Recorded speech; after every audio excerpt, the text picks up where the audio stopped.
একটা বিষয় ঠিক করা খুব দরকার, সেটা হলো কাবিন নিয়ে কথা বলা দরকার। কাবিন কত হবে? কাবিন? জি, কিছু ভাবছেন? জি ভেবেছি। এক। ভাই আপনি কোন দুনিয়ায় আছেন? এদিকে আমাদের সময় নাকি? আমাদের সময় 1,00,000 টাকা কাবিন হতো না। আমার ছেলে বিয়ে বলে কথা, হ্যাঁ একটা স্ট্যাটাস আছে না? এক কাজ কর, ওই একের পর একটা শূন্য লাগিয়ে দেবেন, 10,00,000 কাবিন, ঠিক আছে?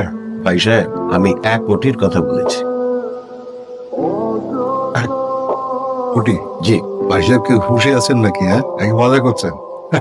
আচ্ছা ঠিক আছে, ওই 50,00,000 টাকাই হবে। ভাই সাহেব, আপনি চিন্তা ভাবনা করেন, সময় নেন, কোনো সমস্যা নেই। বাবা এখন কিসব কথা বলার সময় বলো। ভাই এখন তো আমরা এগুলো নিয়ে কথা বলতে আসি নাই, কাবিন নিয়ে কেন কথা বলতেছে এখন না?